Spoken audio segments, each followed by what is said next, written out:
Welcome back, guys, to yet another World of Warcraft video for the War Within on this channel. Today, we are going to be talking about my plans and current setup for leatherworking materials, crafting materials particularly, and how I'm currently making gold and how you can actually find profit in these markets and what's required to be able to do that. Now, before we do get into that, make sure that you guys drop a like on the video, subscribe to the channel with all the notifications on, because it helps out the channel greatly and is good stuff for the algorithm and whatnot. And make sure that you check out Goldcapped as well down in the description below and the comments. It's a great place to be. Lots of gold making tactics and strategies on how you can improve at making gold. There's also a Discord with premium channels. If you're interested at all, make sure you go check it out. And you can also use my link or my code SANSAFUL for 10% off on your purchase. However, let's get straight into the video, okay? So we're talking about leatherworking today, and there's a couple different materials that you are actually going to be interested in. I'm also going to eventually do some armor kits and whatnot, but today I'm just going to be talking about the actual hides, right? The crafted hides. And what we're looking at is going to be carapace backed hide, crystal fused hide, lay fused hide, spore coated hide, and writhing hide. Those are the 5 general ones that we care about. We also care about the chitin armor banding. This is also something that sells decently, so we care about that one as well. But first, let's talk about the build.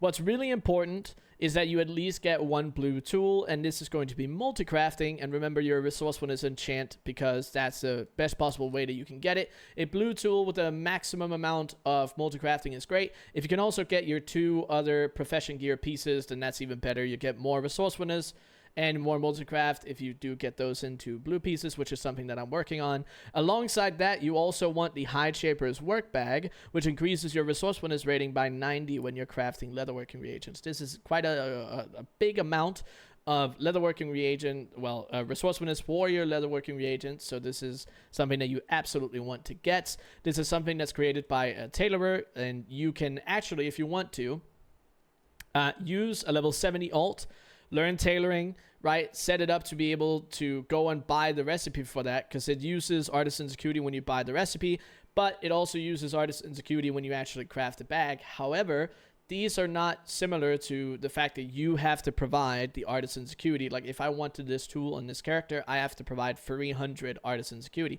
That's not the case for bags. So I could send this as a personal order to an alt that I have or another player and say, hey, do you want to use your artisan's acuity? If it's an alt that I have, I'll just use the artisan security on that alt. It's 150 you can save, which is a pretty big deal, which means this is even more free to get and even more important to get, because you can get it so much cheaper. Now, the other part that you're going to be really, really focused on are going to be Flawless Forte and Learned Leatherworker. These two are really important. Number 1, 30 points into the main spec node here. This will increase overall skill points, which you need to be able to make rank 2s and eventually rank 3s. And you get a little bit of profession stats here. It's not that important. So to start out, I would just put 10 points into here and then 30 points into spotless stitching, because this will not only give you plus skill, but it will also give you multi-crafting. As you can see, a lot of multi-crafting across the board, which is really, really important. So that one you care about. Then as well, over here in Learned Leatherworker, this is what you really care about.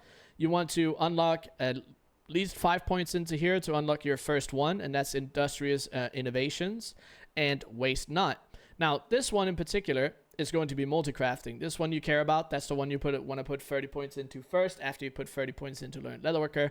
Then you can put another 10 points in, another 10 points into here, unlock Waste Not, which is resourcefulness. Then you max that out. And then after that, you want to max this whole thing out, because it just gives you more, as you can see, more profession stats, a little bit more resourcefulness, but also more ingenuity or concentration if you want to use that for certain parts of the build. But that's realistically most of what it is. You can also put some points into Nerubian points here, or Beastly Bulwarks, or whatever it is. Or if you want to do profession gear, you can expand your opportunities. When it comes to the armor kits, right, there's a couple different options when you're talking about the patterns that are available currently. And you can see here that we actually have the Defender's armor kits, and then you have the Stormbound armor kits, which are really, really, really important too, to actually have the opportunity to craft. So that's something that you can get into later if you want to do more crafted consumables, or besides the just materials. But when you're at that point, you're actually set, right? If you have the same build as I do at the moment, even a little bit less, you can actually make these materials at quality 3. Now you can see if I use the simulation mode in CraftSim, You can see if I use quality 3 reagents, I'll actually expected quality is 400. You can see my total skill is 418 at this point. So I actually have 18 skill, too much for this, for the purposes of this. But again, that doesn't matter. That actually means sometimes if it's more than 1-in-1 materials, then sometimes you can be like, okay, well, I'm just going to use, instead of using quality 3, maybe I can get away with using a quality 2 material and making yourself something cheaper. You can see I'm 22 points away from being able to do that, which means with a more perfected setup, I could cheap out on one of the materials, which is something really important to think about. And again, that is how you can make a little bit more profit on the quality 3s. Now, the quality 2s are actually also very profitable things to do. This one, not so much at the moment because of the market movements and the prices on this. You can actually make this with quality 3 or quality 1 materials. You can make quality 2s most of the time. And you can see here, this is my current prices that I've put in myself on purchase prices recently. Again, if you want to use CraftSim to your advantage, I have made a video explaining how you can use CraftSim to its full potential. Make sure that you check that out. I'll link that down in the description below, probably maybe also the comments if I remember. But you can see that the profit margins on these 16%, 31%, 19%, and then this one 3%, which is not that great, so maybe not craft too much of that. But this is a market where, like, these hides, they don't sell as much as something like bolts or something like alloys. You're not going to be making millions and millions and millions of gold in this market. They sell way, way, way less than something like bolts and alloys. However, this is a very good additional thing to do next to that if you can't find profit in some other markets, or if you just want something that's a little more chill.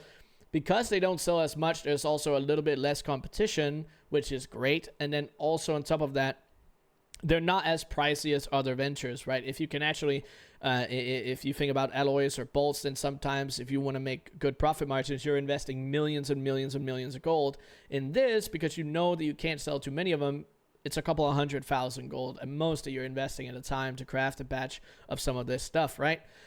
There is obviously a lot of reposting and cancel scanning that you're going to have to do if you want to sell these at a reasonable pace with good profit margins. So make sure that you always check that out.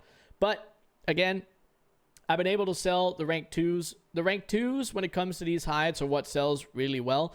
The quality 3 don't sell as much because when the actual like sell rates are already pretty low on these, a lot of people will probably settle for the cheaper option on quality 2, and then have people use their concentration to make a high quality crafted piece of gear or another consumable. So just keep that in mind. But the rank 2s are the ones that sell the most for me, so that's probably where you're going to find most success and also potentially the best profit margins, unless you min-max the highest quality ranks. And the highest quality ranks, they definitely have profits as well, but they move way slower, so you're going to be crafting even smaller portions at that point. But, okay, this is a very important part. You always want multi-crafting on your tool when you're crafting these pieces of, pieces of hide.